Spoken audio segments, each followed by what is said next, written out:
Galing ako sa Family Mart. Alam na kung bakit ako nagpunta ng Family Mart.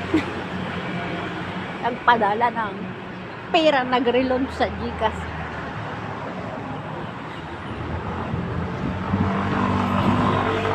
Nakakatuwa. Ang sweldo ay kulang pa sa ano. Tawid muna, tawid sa kalsada. Delikado.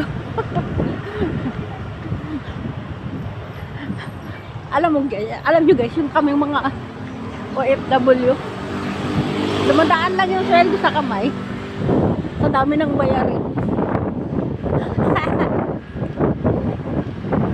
Pero hindi tama yung kailangan mag-ipon.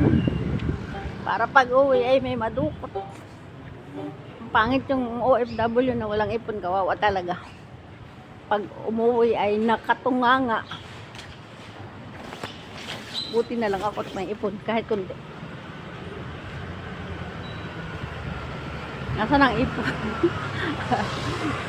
Ang ipon ko yung bahay ko tsaka yung aking tindahan. Yun lang, walang iba. Pero need ko na mag-ipon. Kasi malapit na ako umuwi. Nandito na agad ako sa bahay. Ang bilis, no? Ang bilis lang ng padala dito sa aming bahay, guys. Nandito na agad ako sa bahay, oh. Bilis. Ayan, bahay ko na agad to.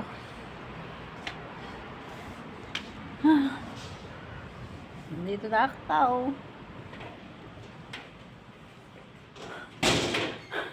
Lamig sa labas, guys. Promise, sobra. O, ayan. Mag-aalusal na ako dahil gutom na yung tummy ko.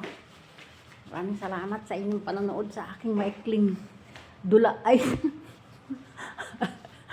maikling.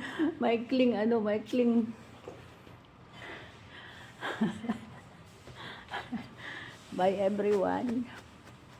Bye. Panoorin nyo muna yung aking fish. Ayan, oh. Panoorin nyo muna. Tapos nalaglag yung aking cellphone na yan. Ganda ng fish ko, no? Bye.